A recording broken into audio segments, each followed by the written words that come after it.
Então, estamos aqui para mais um episódio sobre filosofia e vida. E essa semana eu vi uma notícia que é antiga, não é nova, né? Não é de hoje, mas que me chamou a atenção. Então, eu trouxe a história, né, dessa ursa que circulou nas redes sociais, não sei se vocês chegaram a ver, não é de hoje, né?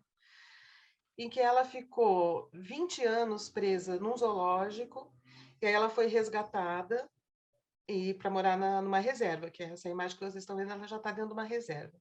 No zoológico, ela vivia num cercado, né, numa cela muito pequena, e ela só conseguia andar assim em círculos e entrar numa pequena piscina para se molhar às vezes.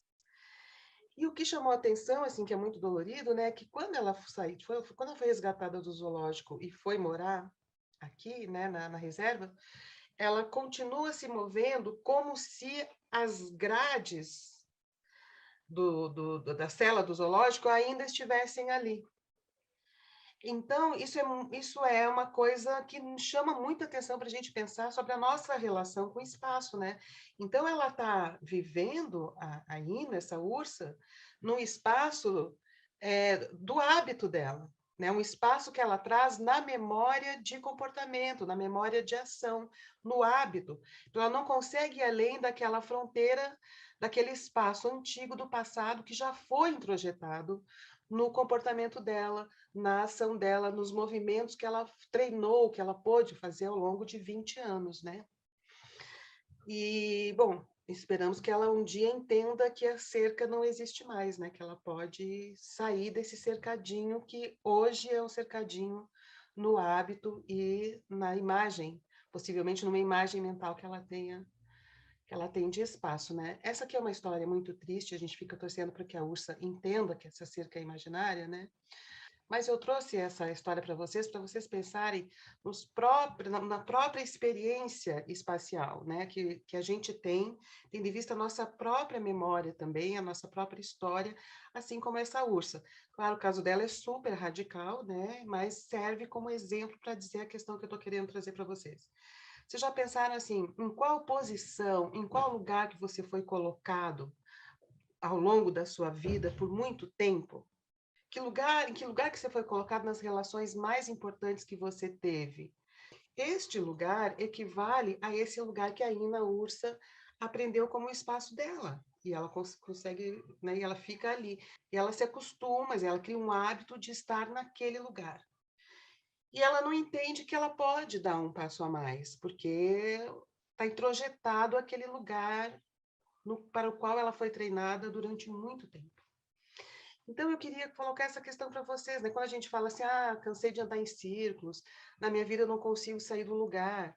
O quanto isso diz, de fato, de uma experiência sensório-motora, né? De uma experiência espacial que tem a ver com algo concreto mesmo no nosso corpo, no nosso comportamento, nos nossos costumes, que tem a ver, de fato, com o lugar em que a gente foi colocado, o que a gente cultivou e com o qual a gente aprendeu a lidar de uma certa forma.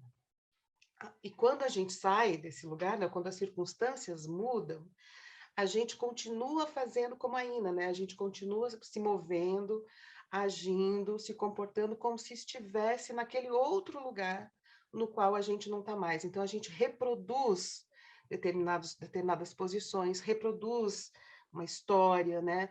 E projeta no outro aquilo que você viveu antes. Então, por exemplo, a Ina, ela está vendo na reserva o zoológico. Ela está vendo naquele lugar que não tem mais tantos limites, os limites que ela tinha no zoológico, quando ela estava presa. Então, eu coloco essa questão para vocês, né? O quanto que a gente faz a mesma coisa na nossa vida. E isso não é uma questão moralizadora, eu não estou dizendo assim, olha como a gente faz isso na vida, não. Porque assim, eu quero que vocês pensem no corpo de vocês, né?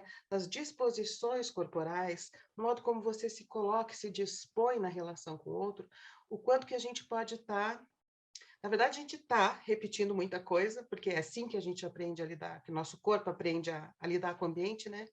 Mas o quanto que a gente pode, às vezes, dar uma deslocada, dar um passo para o lado, conseguir ver o que há de novo nas novas relações que estão aparecendo na nossa vida, né? Essas novas relações são pessoais, sociais, políticas, afetivas, emocionais, enfim.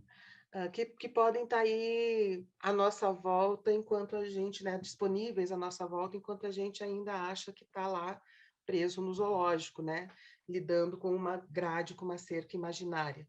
E essa cerca está nos nossos hábitos, no nosso corpo, no modo como a gente se habituou a fazer e a se dispor na relação com o outro. Certo, gente? Pensem nisso. Se quiserem colocar questões aqui, eu peço para vocês, inclusive, coloquem questões aqui embaixo, né, nos comentários, porque isso me ajuda a trazer coisas, reflexões com vocês. A gente pode começar a bater um papo aqui no Paz e Bem, né? Um papo de uma semana para outra, a gente vai trocando. Quero agradecer a Leila, que já fez comentários importantes, interessantes, gerou um vídeo aqui. Se quiserem mais informações sobre esse conteúdo, né, que eu estou passando para vocês, visite, põe na barra do Google, escoladatenda.com. E a gente está fazendo um ciclo sobre fofoca no canal Filosofia em Movimento e vamos fazer uma oficina sobre fofoca, fofoca na própria vida, né? O efeito que a fofoca tem nas nossas vidas, né? Modulando também, como zoológico, os nossos afetos, nosso comportamento, as nossas disposições, os nossos medos e o nosso desejo, às vezes, de resposta, né? Então, se liguem lá no canal Filosofia em Movimento, dia 18 desse mês agora, né? Vai ter essa oficina sobre fofoca com um grupo de poucas pessoas, pouquíssimas pessoas. Eu quero poucas pessoas para a gente poder falar disso com tranquilidade, tá bem? Para contato comigo, para saber mais sobre os nossos trabalhos, né, teóricos e práticos, manda uma mensagem para contato.fernandacarlosborges@gmail.com. E para pensar também um pouco sobre essa questão da espacialidade na cultura, no comportamento e no dia a dia, aqui no Brasil, né? Leiam esse livro, A Filosofia do Jeito, sobre o modo brasileiro de pensar com o corpo. Para começar a nossa troca, tá bem? Então, até semana que vem, gente. Um beijo.